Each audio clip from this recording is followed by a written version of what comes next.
I'm not sure we're used to sharing this level of loss in our society, in public, with each other, especially in a video game. That Dragon Cancer isn't a video game that you're meant to win. It's something that you're meant to live through. I can't find the words. I can't put it into words what I've experienced and what I've felt. But once I created a video game, I was able to capture that feeling and put it in a format that other people can understand.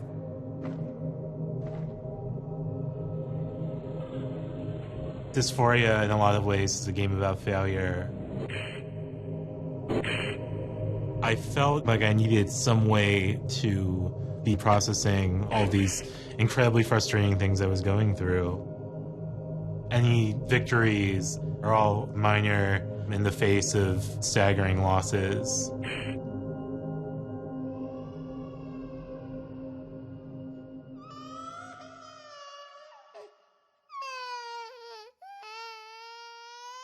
One night I spent in the hospital was probably the hardest experience of my life. Being in the hospital with him and not being able to help him. It can't make you feel better. Shh, shh, shh, shh, shh, shh. About 10 months into his treatment, we started to explore the idea of telling his story and telling the story of what it's like to care for a child that's dying. It felt like a video game where all the mechanics were broken. I think that Dragon Cancer comes down to a question of what do you do with a lack of choice? How do you respond? In a medium where you expect to be able to have things work out, to be able to overcome, when you suddenly can't overcome, then you really understand what hopelessness feels like.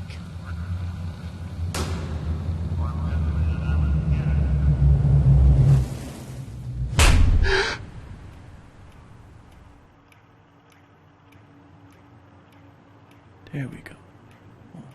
Life pulls us away so quickly that the memory of the people we love fades. This game is a reason for me to talk about Joel, even after everybody stopped asking about him.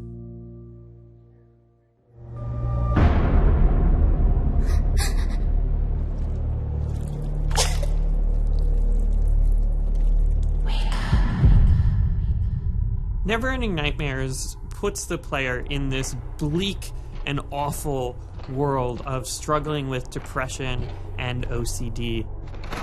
You play through a series of horrible nightmares that get worse and worse.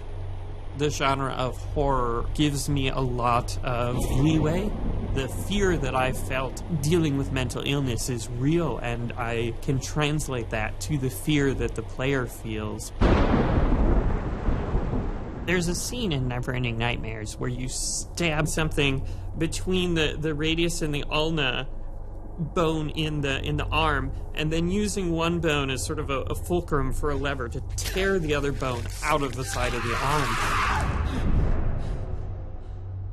That is actually a representation of an intrusive thought that I've had. The idea of doing that to yourself is just, I mean, it's awful. It's an awful image. In my worst days, this could be something that would come up, multiple times a day, multiple times an hour. Even sometimes I would dwell on this thought and this image for minutes, and I felt like I lost control of my mind. I couldn't get rid of this thought, and it's a very hard thing to shake. But once it's in the game, once it's on the screen and I can point to it and say, hey, this is something I've dealt with, they lost their control over me, which is an amazing feeling.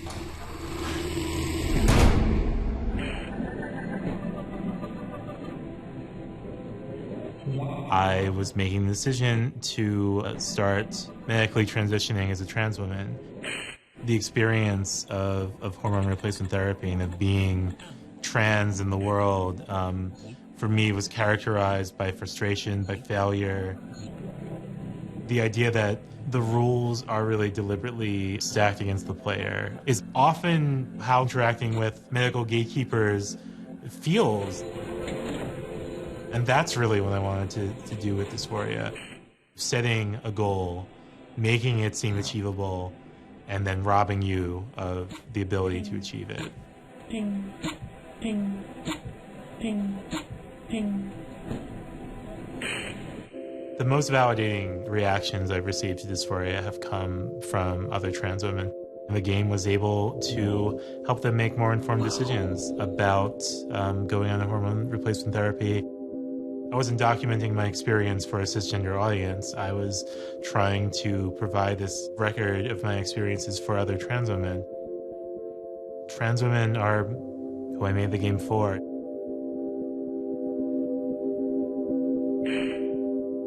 The endings are all very open-ended and don't really feel satisfying, and that's deliberate. And it's because I wanted to create that feeling that Never-Ending Nightmares is truly never-ending. You can't escape the nightmares. When you play Dysphoria, you're not experiencing being misgendered every day of your life. You're not walking a mile in my shoes, and you're not experiencing what it's like to be a trans woman. You're just playing a video game. But I wonder if making this video game has made us feel more alone. When people tell you that something you've created matters deeply to them, you want that to feel like somehow it heals something in you.